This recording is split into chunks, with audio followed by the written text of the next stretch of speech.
If you ever ran for president, you'd win. This is Whoopi Goldberg. You don't hear that? She said, I'm making a movie. Would you be in it? I said, in what capacity? Just a walk-on. You're so great. Would you do it?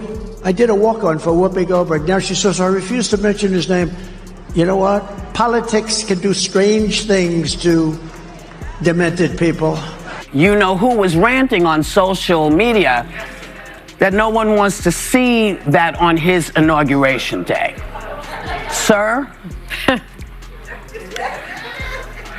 this was one of our presidents. The feud between Whoopi Goldberg and Karoline Leavitt has officially escalated into a full-blown media war, and Whoopi just threw fuel on the fire with a move that sent the White House press secretary into meltdown mode. If you know Karoline, you know she doesn't hold back. And this time, she came out swinging, delivering a response so sharp it left Whoopi figuratively scorched. But what exactly did Whoopi do to trigger such a savage clapback?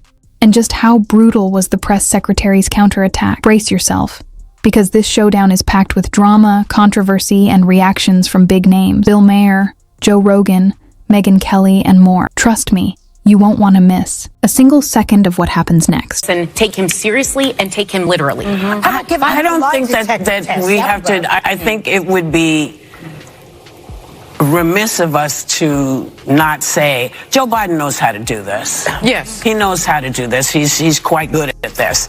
And you know, you can't refute anything with him because he just, when I say him, I mean he rambles. Trump. Yeah. He tends to just But can I mention one thing? Before we dive into the madness, make sure you hit that subscribe button. This story is only going to get wilder. All right, no fluff, no filler, just the raw, unfiltered truth. For years, Whoopi Goldberg has treated Donald Trump's name like it's some kind of curse, avoiding direct mention of the former president on The View as if saying it aloud could trigger total chaos. No matter how heated the debates got, she always found a way to sidestep, deflect, or flat-out dodge uttering his name, like it would turn her to stone. But then, it happened. The slip heard round the internet. Maybe it was muscle memory. Maybe it was a rare lapse in composure. But during a live broadcast, Whoopi accidentally let Trump's name slip. And the second the words left her mouth, her face twisted in sheer horror, like she'd just summoned a political demon. And then, in a move so classic Whoopi, it almost felt scripted, she spat on the floor. Yes, right there, on air, as if physically purging herself from the sheer shock of acknowledging the sitting president of the United States. It wasn't just a reaction. It was an all-out meltdown for the ages. And trust me, you have to see it to believe it. Let me be unequivocally clear about that. And watching this clip, I couldn't help but think how ironic that Whoopi Goldberg and Joy Behar and the rest of the ladies on The View spend their time calling Republicans the conspiracy theorists. But they have been wrong about everything they have said over the last couple of years. They likened President Trump to Hitler. They have mocked him. They have shamed him. They have lied about him consistently on their show. And it was a joy to watch them on November the 6th when they realized that tens of millions of Americans do not listen to the lies that they have spewed. These women are completely out of touch with reality. The second that glob of spit hit the floor, the outrage came flooding in from every angle. Viewers were furious. The backlash poured in like a dam bursting open. Social media erupted as people lined up to call out for what many saw as one of the most disrespectful moments ever witnessed on live TV. Some went as far as calling it a new low, blasting her not just for disrespecting Trump, but for spitting on the dignity of the residency itself. One enraged viewer didn't hold back, posting, "Whoopi spitting is disgraceful. And so is the gang that laughs about it. Cancel this leftist propaganda show now." Another fired back with, "I do the same thing when I see her pop up on my newsfeed." But perhaps the harshest response came from those who saw Whoopi's stunt as a direct slap in the face to millions of Americans. One commenter put it bluntly, "She didn't just spit on Trump. She spat on the faces of half the country that support." And if you thought the White House was just going to let this slide, Karoline Leavitt was livid. When it was her turn to respond, she didn't just toss a casual jab at Whoopi, she obliterated her. This wasn't some weak insult or throwaway remark. No, this was a precision strike,